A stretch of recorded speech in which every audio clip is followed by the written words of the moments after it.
El Mencho terminó cayendo por culpa de una mujer. Después de 15 años escondido, con 30.000 soldados persiguiéndolo y una recompensa de $15 millones sobre su cabeza, no fue un delator ni tecnología de punta lo que lo delató. Fue una noche de pasión en una cabaña en Tapalpa.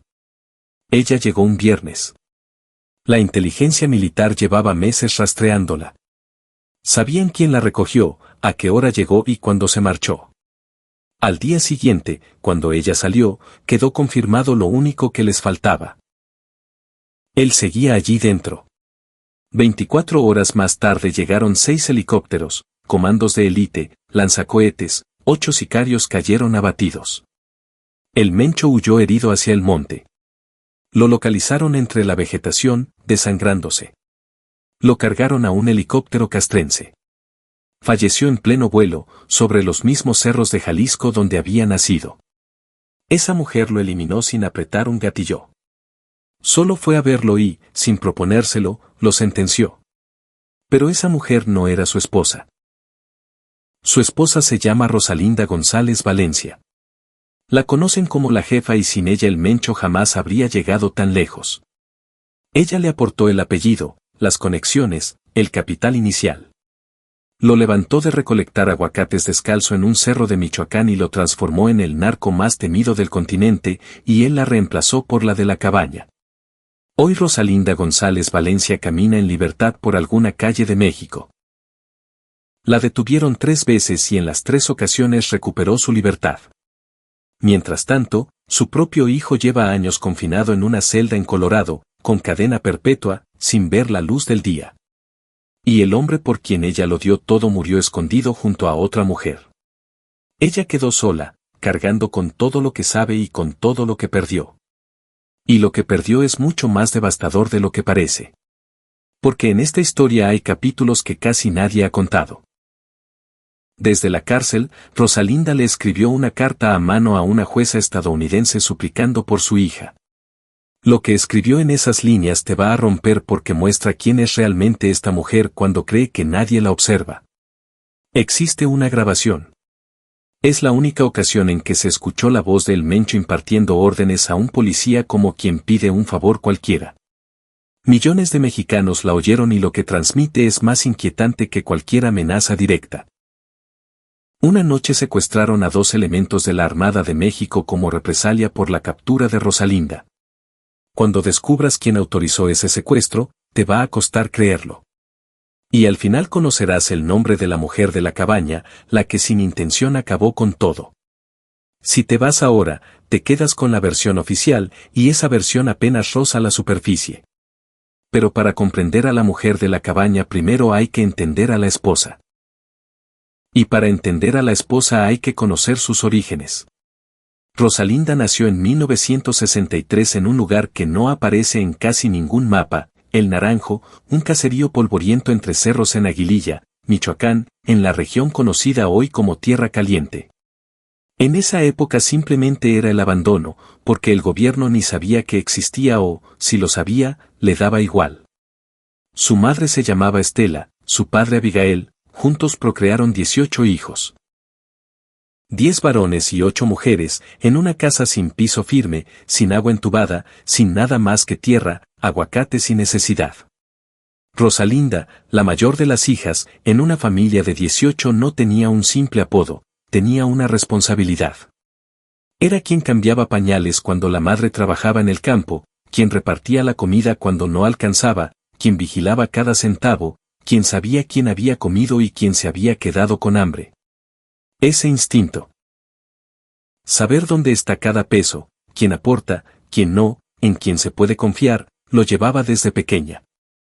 Y décadas después usaría exactamente el mismo instinto para manejar millones de dólares entre restaurantes, destilerías de tequila y cuentas bancarias repartidas por el mundo. Pero no corras tanto, porque el dinero llegó más tarde. Lo primero fue un apodo. En el pueblo les decían los ardillas. Así llaman allá a una ardillita pequeña que salta entre los árboles de aguacate. Un animal que parece inofensivo, que casi nadie nota, que se desplaza sin ruido entre las ramas. Conserva ese apodo, porque ha seguido a esa familia hasta el presente. Imagina Aguililla en los años 70. Una familia podía trabajar todo el año recolectando aguacates y ganar lo que un traficante obtenía en unas horas. No es hipérbole. Los campesinos de la sierra lo resumían así: una libra de marihuana vale más que una tonelada de aguacate. No había secundaria cerca, ni hospital, ni carretera asfaltada. El gobierno más próximo estaba a horas de camino de terracería y, cuando llegaba, era para cobrar impuestos, no para construir. ¿Qué opciones tenía un muchacho de 15 años en Aguililla en esa década? 3. Recolectar aguacates hasta destrozarse la espalda por casi nada, cruzar ilegalmente a Estados Unidos arriesgando la vida en el desierto, o cultivar lo que los vecinos con casas de bloc ya cultivaban. No lo digo para excusar nada. Lo digo para que visualices el escenario donde todo empezó. Porque la pobreza extrema no genera héroes, genera gente que sobrevive. Y los que sobreviven hacen lo que tienen que hacer. Los hermanos mayores de Rosalinda descubrieron que entre los mismos cerros donde crecían los aguacates crecía otra planta que valía 1000 veces más: marihuana. Y al otro lado de la frontera los gringos pagaban lo que fuera. Comenzaron escondiendo plantas entre los árboles. Luego pasaron a parcelas propias, de cultivadores a transportistas, de transportistas a distribuidores. Más tarde agregaron cocaína, después drogas sintéticas. Su tío, Armando Valencia Cornelio, alias el Maradona, creó el Cártel del Milenio, organización que durante años dominó el tráfico desde Michoacán hasta California. Rosalinda lo vio todo desde niña. Vio cómo sus hermanos cambiaban chanclas por botas caras, cómo la casa de adobe se volvía de concreto, cómo los vecinos empezaban a hablarles con la mirada baja, con ese respeto que en realidad es miedo disfrazado. Tal vez tú también has sentido eso: crecer en un lugar donde las reglas las dicta alguien que no es el gobierno, donde sabes cosas que no puedes contar, donde aprendes a guardar secretos antes que a escribir bien. Y hay un dato que casi nadie menciona. Antes de Nemesio, antes del Mencho, Rosalinda estuvo con Armando, el Maradona, el fundador del cártel. Hay indicios de que incluso estuvieron casados. Es decir, Rosalinda ya formaba parte del narco mucho antes de conocer a Nemesio. No llegó por casualidad. Nació dentro. Ahora aparece él. Nemesio Rubén Oseguera Cervantes. Un joven delgado del mismo pueblo, mismo cerro, misma miseria. Abandonó la escuela en sexto de primaria para recolectar aguacates. A los 12 años, según investigaciones, ya vigilaba plantíos de marihuana para el Clan Valencia. Un niño de 12 años cuidando campos de droga. A los 20 cruzó a California, no a buscar empleo, sino clientes. Vendía gramos de marihuana y heroína en las calles de San Francisco. En septiembre de 1992, Nemesio y su hermano Abraham entraron a un bar llamado Imperial con 5 onzas de heroína. Los compradores eran policías encubiertos. Los arrestaron en el acto. Cárcel federal, sentencia cumplida, deportación. Y aquí está lo que marcó su destino: cualquiera habría regresado derrotado al campo. Nemesio volvió y se hizo policía municipal en Tomatlán y Cabo Corrientes, Jalisco, uniforme, placa, arma oficial. Pero no estaba ahí por el sueldo. Estaba para aprender quiénes eran los verdaderos jefes, por donde circulaban los cargamentos nocturnos, quienes aceptaban sobornos y a quienes había que quitar de en medio. De día patrullaba con el uniforme puesto. De noche cumplía órdenes del cártel. Policía y sicario simultáneamente. La frontera entre ley y crimen nunca existió para él. Esa etapa le enseñó lo que después usaría como nadie: cómo razona el gobierno, cómo se planean operativos, cuánto tardan los refuerzos, por dónde entran y por dónde se puede salir. Aprendió a pensar como policía para derrotar a la policía. Y eso explica por qué nadie lo encontró durante 15 años.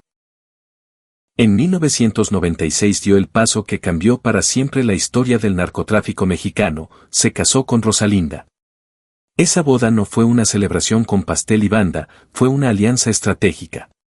Ella le entregaba lo que él carecía: apellido, linaje, contactos, una familia cuyo nombre en el narco michoacano equivalía a un salvoconducto. Él le ofrecía lo que la familia requería.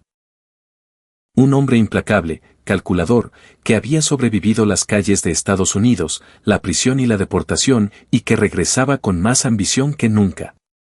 Un hombre sin miedo. Ella aportaba la cabeza, él, el puño. Juntos eran invencibles. Pero había algo más, antes de socios, antes de cómplices, eran dos jóvenes del mismo pueblo, mismos cerros, mismo olor a aguacate y misma pobreza.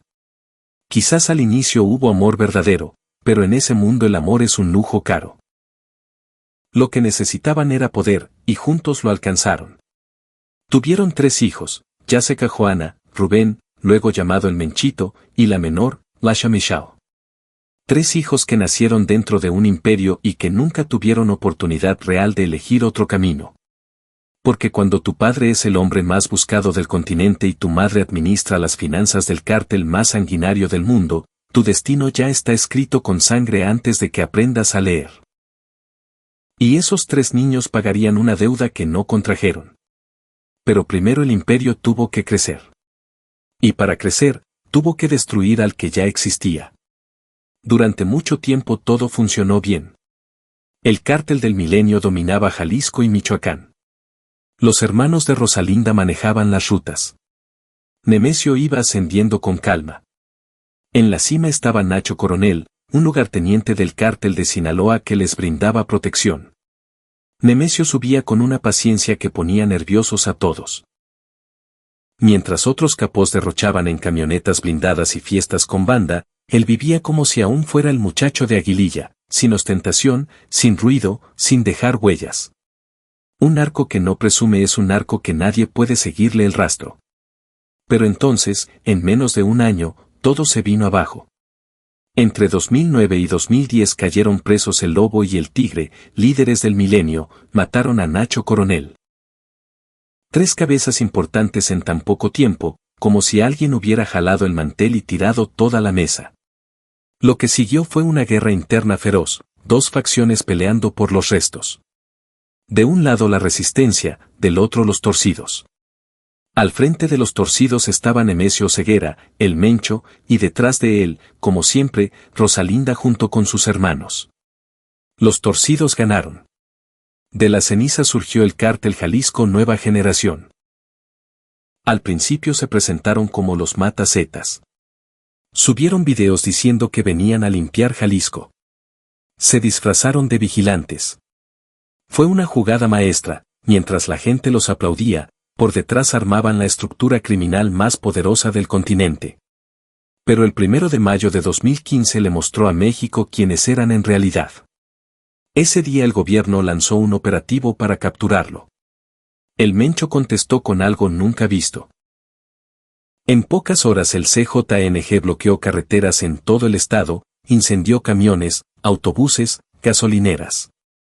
Derribaron un helicóptero militar con un lanzacohetes. 7 muertos. Emboscaron patrullas en 15 municipios al mismo tiempo. Un solo hombre paralizó un estado entero. 39 muertos en total. El gobernador de Jalisco tuvo que salir a pedir tranquilidad. Las familias se encerraron. Las escuelas cerraron. Jalisco, uno de los estados más importantes del país, se convirtió en zona de guerra por orden de un fantasma sin rostro conocido. El mensaje fue clarísimo: si vienen por mí, les devuelvo el infierno. Y el gobierno lo entendió. Después de ese día, los operativos grandes contra el Mencho se detuvieron durante 11 años, hasta el 22 de febrero de 2026. Ese es el nivel de terror que este hombre sembró. Y aquí es donde Rosalinda se ganó para siempre su apodo de la jefa. Porque mientras Nemesio manejaba las armas y los sicarios, ella se ocupaba de lo que realmente mantiene vivo a un cártel, el dinero. Más de 70 empresas fachada, restaurantes, bares, marcas de tequila, un autolavado en Puerto Vallarta, inmobiliarias. Negocios que por fuera parecían legítimos, la gente iba a comer tacos o a lavar el coche sin sospechar nada, pero por dentro eran máquinas de lavar millones de dólares que entraban sucios y salían limpios. Dinero con olor a sangre convertido en inversiones con facturas y membrete. Su hermano Abigail, alias el Queenie, era el cerebro financiero, diseñaba las estructuras, movía las piezas entre bancos de 3 continentes. Entre los dos armaron una red tan complicada que a las autoridades de México y Estados Unidos les tomó más de 10 años empezar a entenderla. Y cuando empezaron a comprenderla, ya era tarde, el dinero ya estaba lavado, las empresas ya operaban. Era Rosalinda. No solo la esposa del capo, sino la socia principal, la administradora, quien sabía dónde estaba cada dólar de los 20.000 millones estimados, quien firmaba, quien autorizaba, quien convertía la violencia de Nemesio en riqueza. Decidía qué negocio abrir, cuál cerrar, cuánto dinero podía pasar por un restaurante sin levantar sospechas, cuando había que mover las cuentas a otro país. Y mientras hacía todo eso, criaba a 3 hijos, los llevaba a la escuela, les revisaba tareas, les preparaba comida. Una madre que de lunes a viernes lavaba millones y los fines de semana iba a los partidos de fútbol de sus hijos. Esa dualidad es la que no encaja en la cabeza de nadie. Pero así era. Y Nemesio, por su parte, hizo algo que lo distinguía de casi todos los narcos mexicanos: desaparecer. No quería fama, no quería corridos, no quería entrevistas. Quería ser invisible. Y eso llevaba la firma de Rosalinda. Ella entendía que cada foto es una pista, cada corrido una confesión, cada video evidencia para un juez. Mientras el Chapo se reunía con actrices y daba entrevistas a revistas extranjeras, el Mencho se hundía más en las sombras. No tenía cuentas a su nombre, no tenía propiedades visibles. Las pocas fotos que circulaban eran viejas, borrosas, inútiles. Al menos en 5 ocasiones corrieron rumores de que había muerto, de que estaba enfermo, de insuficiencia renal, de que necesitaba diálisis. Y cada vez que surgían esos rumores, el CJNG respondía con más violencia, como diciendo: seguimos vivos. La violencia del CJNG no era como la de otros grupos, era espectacular, pensada para aterrorizar. En julio de 2019 el secretario de Seguridad Pública de Michoacán murió cuando su helicóptero se estrelló. Las autoridades apuntaron directamente al Mencho. Un secretario de seguridad asesinado por orden de un solo hombre. 19 personas ejecutadas y exhibidas en puentes para que todos las vieran.